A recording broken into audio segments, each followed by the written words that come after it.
Governor Tim Walz has named Shireen Gandhi as the permanent commissioner of the Minnesota Department of Human Services. Walz credits her with strengthening fraud enforcement since taking over in February of 2025 following federal raids and child care payment concerns. DHS has since ended housing stabilization services and launched third-party Medicaid audits. And Commissioner Gandhi answered questions from the Minnesota House Fraud Prevention Committee today about fraud in autism services programs. This is the committee's first meeting of the legislative session. Chief political reporter Tom Hauser was there and joins us live right now at the Capitol. What did we hear, Tom? Well, Lindsay, some of the numbers in a new report that the committee talked about today are so stunning, they're almost hard to believe. But the Department of Human Services says that they are still trying to determine if 90% of claims in autism programs are potentially fraudulent. Now we will move to the presentation of the Department of Human Services. The House Fraud Prevention Committee focused on this recent report about fraud in several state programs, including autism services. The report, prepared by the consulting firm Optum, highlights alarming statistics about potential fraud in autism programs.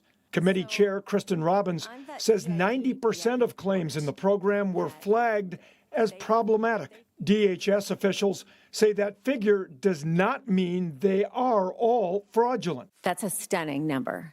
And in the specifics, like they talked about some very basic stuff, like some of these companies had no phone numbers, they had no website.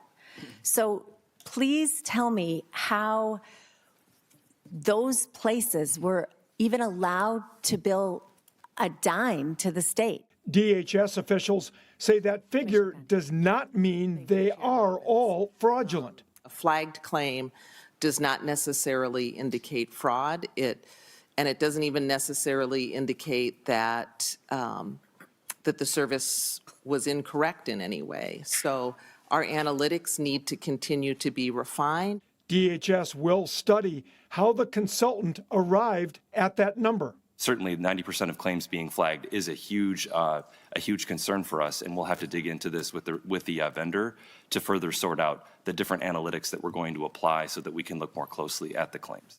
Robbins expressing frustration about heavy redactions in the report that make it difficult to discern the root or extent of the problem. So just to your point about transparency, this is the report, just so everyone knows. Like, there's not a lot of transparency here.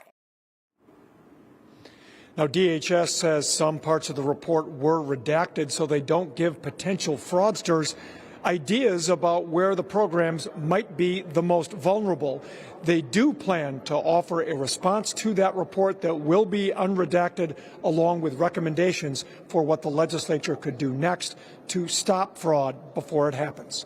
Live at the state capitol, Tom Hauser, 5 Eyewitness News.